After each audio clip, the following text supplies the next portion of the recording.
امام اعظم ابو حنیفہ علیہ رحمہ فرماتے ہیں کوئی شخص کوئی کلمہ بولے اور اس میں 99 احتمال کفر کے ہوں اور ایک احتمال ایمان کا ہو، اور اس نے واضح نہ کیا ہو کہ میری مراد کیا ہے، تو صرف احتمال پایا جا رہا ہو، تو اس کے ایمان والے احتمال کو ترجیح دی جائے گی کہ ہو سکتا ہے اس کا مفہوم یہ ہو، اس کو ضرور کافر کر کے آپ نے مارنا ہے۔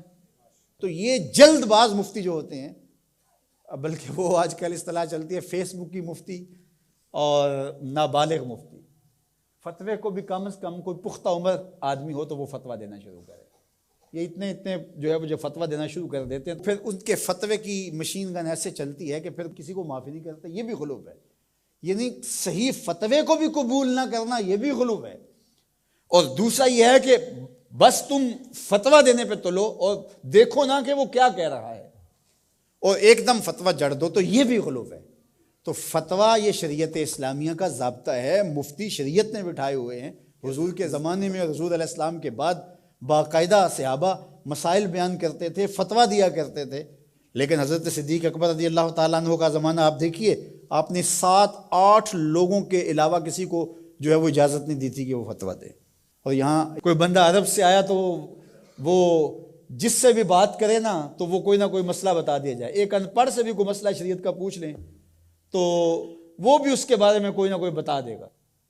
اور اسی طرح کوئی مرض ہو، وہ آج کل وہ کرونا وائرس چل رہا ہے نا، تو اس کے اتنے علاج آگے ہیں کہ ابھی تک جو دنیا کے ماہرین بیٹھے ہیں سر جوڑ کے، ان کو بھی نہیں پتا جو علاج یہاں موجود ہیں۔ کوئی کہتا ہے پیاز کھاؤ تو ختم ہو جائے گا، کوئی کہتا ہے فلان چیز کھاؤ تو ختم ہو جائے گا۔ تو وہ کوئی بندہ عرب سے آیا یہاں، تو واپس جب گیا تو کہا کہ آپ وہاں گئے تھے بر صغیر میں، تو وہاں کے لوگوں کے حوال سناؤ، تو اس نے کہا کلو طبیب کلو مفتی، سارے کے سارے ڈاکٹر ہیں اور سارے مفتی ہیں۔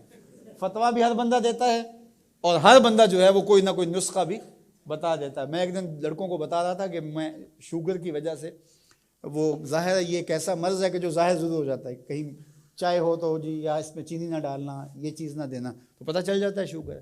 میں نے کہا میرے پاس شوگر کے اتنے نسخے آ گئے ہیں کہ اگر میں چاہوں تو جو ہے وہ اس پہ کئی جلدوں میں کتاب لکھی جا سکتی ہے۔ تو یہ نہیں ہے، یہ اسی کا حق ہے جو اللہ کے محبوب علیہ الصلوۃ والسلام نے صحابی سے فرمایا کہ جاؤ فلاں ڈاکٹر اس زمانے کا طبیب تھا، فرمایا اس کے پاس جاؤ، وہ تمہیں کھجوریں دے گا۔ یعنی علاج بھی خود بتایا لیکن فرمایا اس کے پاس جاؤ۔ اللہ اکبر، یہ میرے حضور نے راہ عمل دیا، اور اگر میرے حضور اس کے پاس نہ بھیجتے، کسی ڈاکٹر کی دکان ہی نہ چلتی، کسی حکیم کا کاروبار ہی نہ چلتا، تو تم میڈیکل سٹور سے لے کر دوائی نہیں کھا سکتے، تمہیں ڈاکٹر اور طبیب کے پاس جا کے جو ہے وہ لینا پڑے گا۔ تو یہ فتویٰ بازی اور فتویٰ یہ دو الگ الگ چیزیں ہیں۔ یعنی ایک طبقہ وہ ہے کہ جو اس غلو میں آ جاتا ہے کہ کسی کی زبان سے کوئی بات نکلی نہیں ہے، اس کا مفہوم بھی واضح نہیں ہوتا تو اس پہ فتویٰ دے دیتے ہیں۔ اور دوسرا طبقہ یہ ہے کہ وہ صحیح فتوے کو بھی رد کر دیتے ہیں، یعنی وہ کہتے ہیں چھوڑو جی یہ فتویٰ بازی ہے، وہ فتویٰ بازی کہہ کے شریعت کا کوئی پھر مسئلہ نہیں بتا سکتا، پھر مفتی ہوتا ہے کس لیے ہے؟ تو مفتی کا تو کام فتویٰ دینا ہے، جہاں غلطی ہوگی تو وہ بولے گا کہ یہ غلطی ہوئی ہے، اس کی اصلاح کی جائے۔ افراط و تفرید کے یہ دو راستے ہیں کہ کچھ لوگوں نے شریعت کو اتنا آسان لے لیا، اتنا سہل لے لیا کہ جو مرضی کرتے رہو، اور وہ کیا کہتے ہیں جی دین میں کوئی جبر نہیں ہے، اور آیت کیا پڑھتے ہیں لا اکراہ فی الدین، دین میں کوئی جبر نہیں، حالانکہ اس کا یہ مفہوم ہی نہیں ہے جو لوگ لے رہے ہیں۔